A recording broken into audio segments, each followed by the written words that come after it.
Hello students, today we are going to discuss your worksheet number 13, which is from chapter 1 class 10th English medium. So in this worksheet we have started the chemical reaction and equation chapter your 1 number. Now today we are going to discuss the balancing the chemical equation.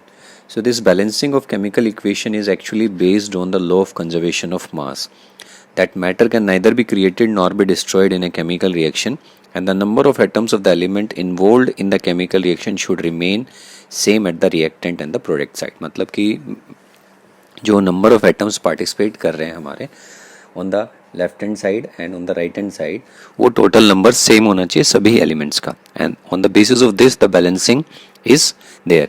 So stepwise balancing and hit and trial method both are there. Generally in exam hit and trial method is used. So first the equation is iron reacting with water giving you iron oxide plus hydrogen. So do not change anything inside the box. आपको box में कोई चीज़ change नहीं करनी है. So iron plus water Fe3O4H2. Second step is you have to count the number of atoms of the each element on both sides. So for this you have to make a table. Likewise you will write all the elements, iron, hydrogen and oxygen, number of atoms on the reactant side and number of atoms on the product side. So iron on left hand side you can count 1 and on right hand side it is 3. Hydrogen left hand side 2 and right hand side also 2. Oxygen left hand side 1 and right hand side 4. So the maximum difference is between the oxygen atoms 1 and 4. So equalize the number of atoms of the element which has maximum number by putting. तो इसमें सबसे ज़्यादा हमारा difference we are having of oxygen. So oxygen is 4 on this side. So we'll put 4 on the left hand side. Right hand side में 4 है तो हमने 4 कहाँ पे लगा दिया, यहाँ पर लगा दिया, 4H2O कर दिया इसको. Now when we have kept it 4H2O, now again your table will change, because when we write 4H2O, now your oxygen is balanced but the hydrogen has changed from 2 to 8. यहाँ पर 8 हो गया. So again what we'll do, we'll write 2 यहाँ पे है तो we'll write 4 on this side also.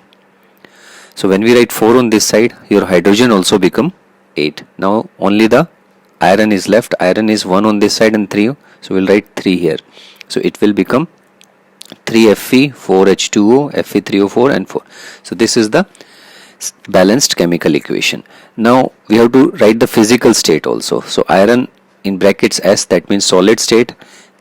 Water in gaseous state G, iron in solid state iron oxide, and H2 is gaseous. So we'll write this states also and write the necessary condition like temperature, pressure, catalyst about the equation, और जो भी इसकी necessary conditions हैं उनको भी हम लिख सकते हैं. Now let's see the question answers.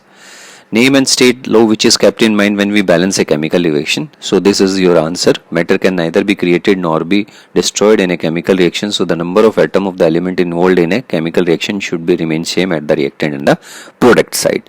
And the law of conservation of mass is the name of the law you can write. Second is write down the balanced chemical equation for the following.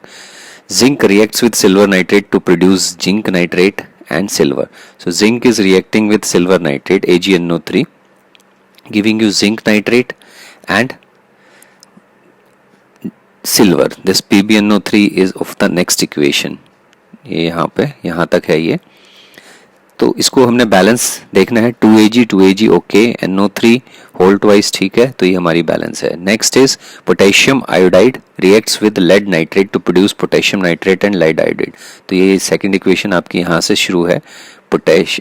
Lead nitrate and potassium iodide will give you lead iodide and potassium nitrate. तो ये यहाँ तक है. Third is silver chloride is decomposed in presence of sunlight. So AgCl 2Ag plus Cl2. These are the three equations. Next is calcium oxides reacts with water to give lime water. This is the equation. Sodium hydroxide reacts with hydrochloric acid to give sodium chloride with water. And dilute hydrochloric acid is added to copper oxide to give green colored cupric chloride. This is the equation. And solution of barium chloride and sodium sulfate giving you barium sulfate and sodium chloride. So these are the equation. You write and practice them. These are very important. All these equations are very important as come in chapter 1. Hope you understand the worksheet very well. Thanks for watching. Do subscribe the channel. Thank you.